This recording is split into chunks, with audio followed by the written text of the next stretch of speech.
This video mainly is going to be revisiting Godzilla vs Kong after a few years, giving you guys my personal opinion and what I think about the franchise moving forward with Godzilla X, the new empire. And I don't want anybody to get butthurt or offended because this is my personal experience, my personal view, and I think anybody out there is free to think whatever they want to. Looking back, obviously Godzilla vs. Kong wasn't perfect. It had a few flaws out there and a lot of missed opportunities that they could have had with their characters. I'm talking about human characters and obviously monsters. And I think one of the most disappointing things is that sometimes things don't make sense.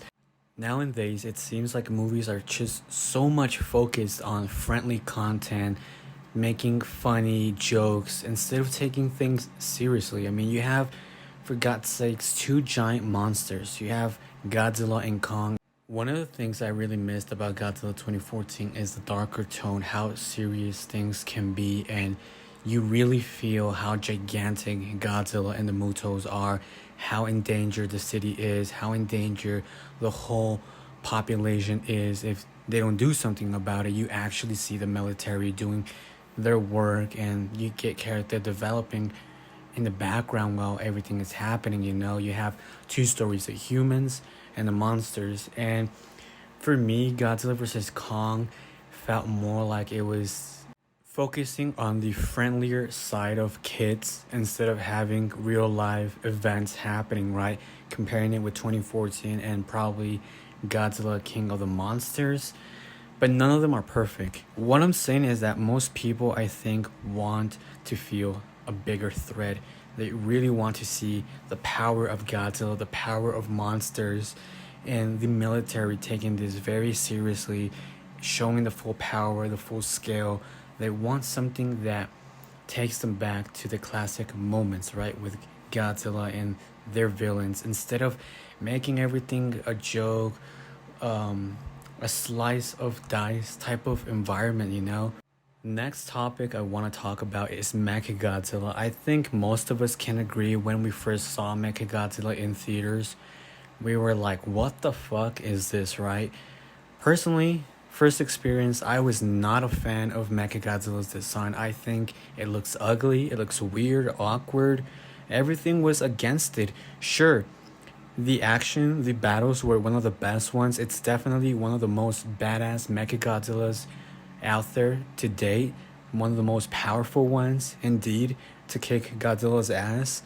Literally, I love what Mechagodzilla was doing in this movie, but personally its design, it was not the best first experience as I was watching it in the theaters. Some people really did love it when they first saw it. That's cool, that's your opinion, but me personally, I did not. Like most people, something about the face didn't capture evilness, didn't capture the legendary Godzilla design onto it. And what's crazier, if you take a look at the concept arts, some of them look much closer to what a real Mechagodzilla is supposed to look compared to the final design. Obviously, over time, its design grew on me. I'm not saying that it's perfect, and I'm not saying that I totally hate it today. I definitely like it, but I'm not saying that it's my favorite or the most perfect version of the legendary Mechagodzilla that we could have gotten today. I agree that if they were to revisit Mechagodzilla, it definitely needs to get retweaked, redesigned to look more closer to Godzilla. That's my only complaint. I'm not a big fan. I like more the classic version of Godzilla, but I do like what this Mechagodzilla has to offer with his abilities, his powers, and how destructive he can be on screen with Godzilla and Kong, definitely. But the whole story behind Mechagodzilla was also kind of weak and didn't really make any sense if we're being realistic. I get it. It's supposed to be a fantasy, realistic movie. I get it. But sometimes we want a little bit of realism onto the movie, something that makes sense at least, instead of just putting a lot of bullshit together and calling it a day with Mechagodzilla. I think the story-wise could have been a lot better, for sure. Moving on to the human side, I think a big waste of potential was Zarazawa's son. I think they could have told more story about him and what really happened. And with other characters, it just seems like they were just on there to be killed, and that's pretty much it, without no backstory as to who they are, what they wanted to do in the movie. And what's sad is that all the backstory of most of the characters, when it comes down to monsters and humans, are totally found in the comic books or novelization. I think that's a big missed opportunity, if I'm being honest. Not everybody wants to buy the comics, not everybody has the time to read a book like that. And it feels to me, because I've read all the comics, to me personally, I feel like you get more action from humans and monsters in the comics. You literally get to see monsters that you've never seen on the theater, on the big movie, something like that, you know? I think that's mind boggling that everything we've been asking for literally happens in a comic book. Another thing I didn't like about Godzilla vs. Kong is how, from Godzilla King of the Monsters, humans united with Godzilla to pretty much protect Earth, right? Godzilla is supposed to be this protector of Earth and humans. He's supposed to restore balance. Coming into Godzilla vs. Kong, they make him out to be the villain. Now, I understand Godzilla is supposed to be this force of nature, but from this universe, I'm talking about the legendary universe, Godzilla is supposed to be on our side. He's supposed to be good. So I don't like the idea of how they have to protect a monkey, aka Kong, just to turn their backs on someone who literally saved Earth from Ghidorah. It didn't make any sense. It didn't sit well with me, and that's something that I didn't like. And now apparently for Godzilla X, the new empire, whatever, it's returning to humans, Godzilla and Kong uniting together. Things like that, I don't really like how they set you up on a story, then they go back, they go forwards, they go back and forwards. It's so confusing. Just make up your mind and go with the path, you know? And if you're going to change it, at least have big reasons that make sense, you know? It's not all bad. Honestly, Godzilla vs. Kong gave us new glimpses at Godzilla and Kong that we literally never seen before in any other movie. I think we get the best shot at Godzilla. We get to see an accurate representation of how he looks with good lighting. It's not fully dark all the time, so that's something that I really like. Definitely, you got to see Godzilla in a whole different level. Same with Kong. But I felt like some things were missing, as we mentioned before. I do like the CGI. It was probably one of the best CGIs out there that we've seen for Godzilla and Kong, or the whole Monsterverse. It's not the best, but it's definitely on top from all the legendary films out there. But it's just the tone that I really didn't like, and I think they could have done a lot better. Hopefully with the Godzilla X, the new empire, things improve. But now I want to talk about that for a second and give my thoughts, because I never really gave my thoughts with the teaser trailer and the information that we know. Now, again, do not hate me for what I'm about to say. It's my personal taste, my personal opinion. You can disagree to agree, whatever you want to call it. Personally, I don't agree that they're making this new Scar King the new villain, because it makes no sense. There is no mention of him in the past. Yeah, in the past, we know that a great war happened, but literally we never got any Easter eggs or hints that there was a Kong locked up or whatever, right? And about the other Titan, I'm not gonna give out much details to not spoil the whole thing, but the only Easter eggs or hints that we got that this monster was coming was with the collaboration with Call of Duty X Godzilla vs. Kong.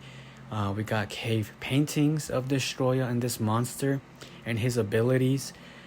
What I don't like is that we already got a taste of what a gorilla, aka Kong, can do with Godzilla vs. Kong. I feel like it's getting kind of old for Godzilla to fight another Kong. I know it's going to be this Kong from the past, this ancient prime Kong. I get it. I'm not totally against it, but I'm totally not feeling them repeating the same thing. Why couldn't they use other monsters that have been teased before, like Space Godzilla? Why couldn't they use the Queen Mutos? Why couldn't they use other monsters that had so much potential? Like, whatever happened to Rodan? whatever happened to the Mothra larvas that were left behind? It's been years and we still don't have any backstory on what happened to them, you know? Instead of, it just feels like they're just going with random monsters and just pulling them out of nowhere and telling them, oh yeah, those monsters existed for quite some time and this is how, you know? It just feels like a lot of bullshit to me instead of using what we already know. Now, this is going to talk about spoilers, or sort of. So you've been warned right now. If you saw the spoilers, you know that towards the end, Godzilla and Kong get enhancements. I don't like the idea that humans are doing all that to Kong and Godzilla.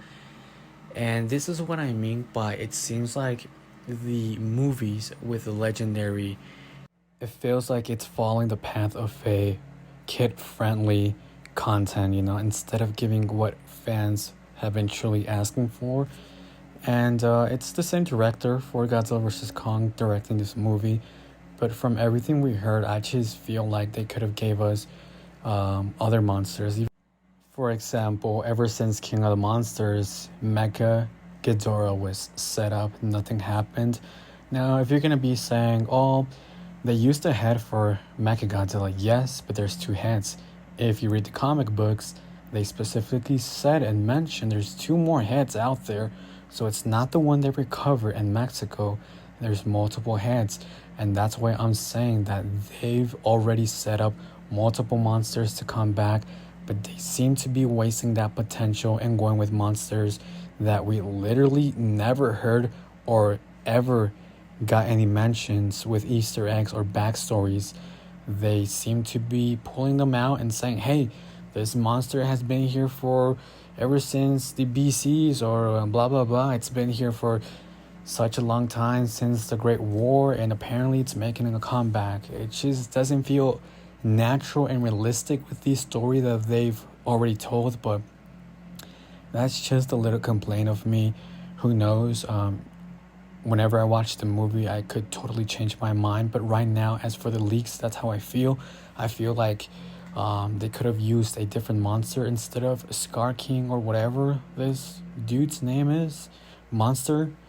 And yeah, don't judge me right now. It's freaking late at night, so I'm just talking my mind. There's no script behind it. I'm just talking what I feel right now. And let me know your thoughts. How do you feel for Godzilla X, the new Empire? How do you feel about the leaks? How do you feel about the information we got so far? Now, I'm going to stay optimistic, as I mentioned. I'm not totally hating on it, but I'm just saying that right now, from what we know, the story sounds goofy AF. And by goofy and the enhancements, Playmates was pretty much teasing that 2 years, 3 years ahead of its time.